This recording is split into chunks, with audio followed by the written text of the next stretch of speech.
So FC Supra joining 2026, the CPL league, but what's the biggest challenge that's going to be facing this new club that has to launch in 6 months, Ollie? I mean, can you even put in a cleat order? Will that arrive in 6 months? Get some cleats, get some water bottles. I mean, the way things now these days, who knows if that'll even arrive on time. But what I don't know if that's necessarily the biggest of challenges, but for a league that doesn't have any kind of like expansion draft, what do you think their biggest challenge will be? Where are you shopping that you can't get shoes delivered in 6 months? I'm just saying, the things will be okay. maybe it's the kits. These things take time. Yeah, I'm the just bulk saying. orders. Okay. Yeah, I'm just saying. Yeah, I mean, look, there'll be lots of stuff like that, I'm sure, and I mean this in the nicest possible way, but like new clubs always screw stuff up, right? Because you just have to get it wrong and learn. And we've seen it in this league. Like Atletico Ottawa came in, they did decently in that shortened season in PEI, but then finished last in their first full season. Vancouver finished 7th. So it's difficult. There's stuff about this league that's unique that you just have to learn, and it's kind of difficult to kind of get it in advance. Sometimes you have to make those mistakes and then you do it better next time. But it's things like preseason, it's things like the training schedules of the players, it's player behavior, how do they conduct themselves as full-time professionals if you've got a lot of guys who are stepping up and becoming pros for the first time. It's managing the travel in this country. Obviously, when you go away from home, it's very difficult. It's planning your squad and how you build for a CPL season. There are things that are unique, I think, in the Canadian Premier League that aren't quite like many other leagues, and maybe aren't like the levels that some of the leadership may be coming from. So all of that stuff, you benefit, I think, from bringing in people with a bit of CPL experience, whether it's players, coaches, leadership. So I'll be interested to see what they do on that front. The one thing I don't think is going to be the biggest challenge for this team, and I'm sure we'll get onto it, is the players. Like I think they have quite a rich pool of talent to potentially draw from. I think it'll be more about kind of, like I said, adapting to the CPL and the on-pitch stuff that's the biggest challenge. Mm-hmm. I think that's fair. I think a big one is head coach. I think that one can't be understated, because it's really not easy to be an expansion head coach, because you need someone who obviously is patient, because there might be a lot of challenges in year one as you deal with, so don't always, like, at the same time, experience can be different, because you can hire the most experienced head coach and they'll have never known the idea of you're building a team from scratch, because maybe their experience comes from taking teams that are finalized to that next level, to a championship level. But then if you go to someone too young, they might make the wrong mistakes as they build the team. You got to find that right head coach that can, build something from day one.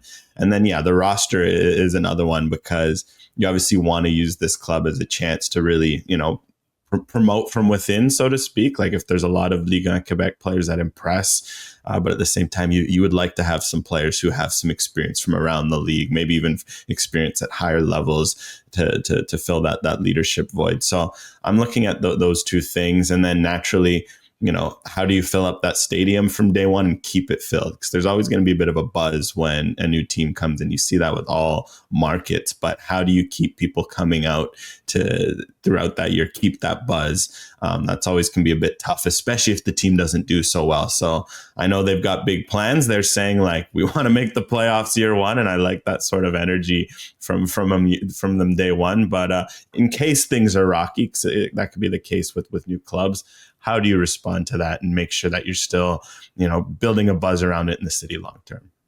You bring up something interesting, because I find that's also a challenge when people are coming on in, and you can also get caught up in your own hype a little bit, and you start to say things, and then the big bad wolves, the media, hold you to it. And then suddenly they realize that's the biggest challenge, is maybe they shouldn't say certain things publicly. Behind the scenes, your goal is always going to be to win. It's always going to be to make the playoffs. But when you put that out into the ether, then you get held to it. Your feet get held to the fire there. So sometimes those are the challenges, is also just learning how to speak to the media, the messaging, and also how to learn to speak to your own fans and not create maybe certain expectations that could be challenging. Or maybe I'll completely eat crow and they're going to make the playoffs. This will be an amazing first year in the league. Who knows? But another thing that ownership came out and said, by the way, Ollie, is that they want to load the roster up with Quebecois players. Can they be successful with this approach? Another big sport in this country, as we know, hockey, NHL, we know the Montreal Canadiens continue to try and have this approach a little bit, or at least when it comes to their head coach, always want to make sure that head coach can speak English and French. But here in the soccer world, they want Quebecois players. So, I guess what are some of the pros to that and maybe even some of the cons? Well, I think it's a bit more accepted in soccer. Like there's obviously the extreme examples like Athletic in Spain who only field Basque players. There's clubs that do that to varying extents in terms of putting a heavy emphasis on youth development and playing academy players. So it's a bit more established, I think. Whether it will be like exclusively Quebec players or they just want to be predominantly, we'll have to wait and see. But I also just think they'll be looking around the CPL and looking around, the kind of player pool that's available to them in general and thinking, why not? Because there's a lot of good players who I think if they're as enthusiastic about playing at home as the club is about bringing them home, then they could assemble a pretty good roster here, I think, in short order. Like you've got players in the league right now. I believe, to the best of my knowledge, Sam Salter, Sean Rea, David Chouanier, all out of contracts at the end of the season. Obviously, a player like Salter, after the season he's had, maybe looking beyond the CPL. But again, those are all locally born players that you could look to. A player like Abubakar Sissoko seems a very obvious one, hasn't been playing a ton for Ottawa, but is a very good player in the league, has been a part of a lot of good teams. You could look outside the league at former CPL players, Garvin Matusala, Wubens Pacius. Could you lure any of those types of players back to the CPL to play in Quebec? And then you look at some of the CS Saint Laurent guys, right, who Rocco Placentino is intimately familiar with, in Safwan Mla and Yan Tuoli, Wesley Wanje. Could they potentially be playing for this team next season? So I think there's quite a lot of good options, even if you don't hit the home runs at the top of the list that I just mentioned there, that you could be pretty competitive in the CPL pretty quickly. Yeah, I think there's a bunch of Quebec players. It depends really how much you can lure, and I'm curious to see like what sort of sway they have from day one. Like, for example, one of the first calls you have to make, you might get turned down and it might take some persistent negotiations, but try to go to Halifax and try to get Thomas Merjaguer. Imagine if you can convince a leader like that to come back to Quebec. That's one. I mean, Sean Rea, I think, would also, poor Halifax. I'm sorry, guys, but they've got. That's what happens when you've become the unofficial Quebec team. Like they've got all these guys. Lee, Rea, Mekidesh, Alphonse, that I'm sure, this Supra side is going to be calling like, hey, how can this guy be a part of it? I really like the David Chouanier shout just because he's been at Forge so long, and maybe this year he's just kind of not been in the picture as much. Can you potentially sway him? Heck, even like you have to look at CF Montreal too. Like they've got a lot of guys that maybe you can, for the first few years, you can get some guys on loan. I don't know how frosty the relationship or warm it will be between the clubs where that's a possibility. If not a guy I think of from day one, it's always nice as an expansion team to have a goalkeeper. Could you get a guy like Sebastian Breza, who hasn't really played a whole lot? Get him to come be your first goalkeeper. I think there's a lot of potential. The thing is with talent, like Quebec, there's no problems with talent. It's just who will you be able to convince from day one and how much of a pull will there actually be? But I do think long term really is where they're going to have a lot of success because all of a sudden. Sorry, I was going to say, I want to put the bow on this. Who's the first player you're going after, AGR? Current CPL player, if you're Supra, who are you going after? Just name one name.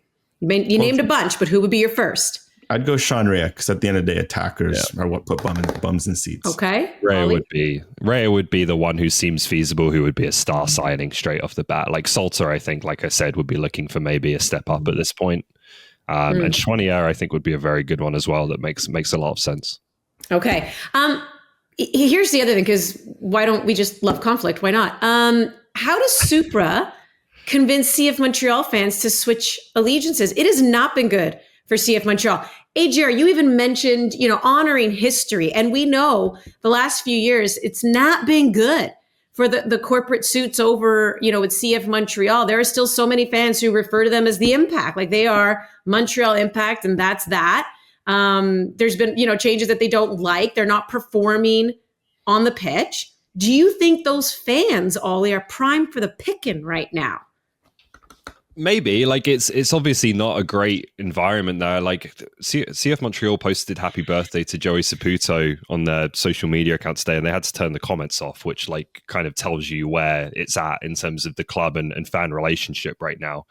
I don't think if you're FC Supra, you need to like go out of your way to pit yourself against CF Montreal. I think the Montreal metro area is more than big enough for more than one team. Now you got to pick.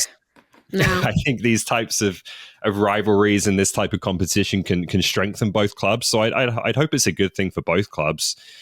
But I think they're obviously going to be looking at it and thinking we can offer an alternative here to some of the grievances that there has been among the CF Montreal fan base. You know, can they offer more of a local feel, more of a connection to the club, more of a connection to the league, you know, a league that you feel like you potentially win as well, where, you know, Montreal's hopes in MLS seem quite remote and quite distant right now. Is this club entering into a CF Montreal that is entering into another rebuild period where it's going to take some time to even be competitive? So, of course, I think they're going to look at that opportunity, particularly in a year like 2026. But I think both clubs can exist and thrive and compete against each other, hopefully, in years to come. Yeah, I think sometimes you have to be really careful as the kind of new kid on the block, because if you ruffle too many feathers, it can kind of hurt you down the road and make it hard to come back from. So what I'd say for Supra, just offer an experience that is naturally going to sway fans. Like if a lot of CF Montreal fans are having issues with how the club is run, the identity, you know, their ambitions, build a club that from day one is going to go out and try to win. That is going to, you know, offer a certain, you know, they've committed to the super brand. They're going to lean, you know, something that leans into that brand and really becomes and identifies with it. You know, playing these homegrown, these Quebecois players, okay, lean into that like they already are. Just be authentic. And so far, we've seen a lot to suggest that'll be the case. So that's a good start. Just keep it up, because ultimately that's going to be the biggest thing that sells, especially Montreal. Again, like we mentioned, it's a history that loves the game, that knows the game. They're not going to, you know, get caught up by anyone trying to snake oil salesman them about the game and be like, oh, we got the new bright thing on the block. Like, you have to, we're the best, we're doing it the right way. They know the game. So just offer them a good, authentic experience. And I think that's what's going to win them over. Like we saw when they went out and Montreal fans supported the CS Saint Laurent versus TFC game, because they saw that was an authentic cup experience with a team with history. And like, okay, we'll put ourselves behind them. It also helped that it was against Toronto, because there's a certain... put yourself against Toronto, if anyone. That's it. So maybe they're going to be begging the schedulers, put us against York week 1 or something like that to build up a Toronto rivalry. But hey, all those things count. Authenticity, right? Hey, the best way to win over fans is do just that. It's win. So we'll see if they can do that coming out of the gates.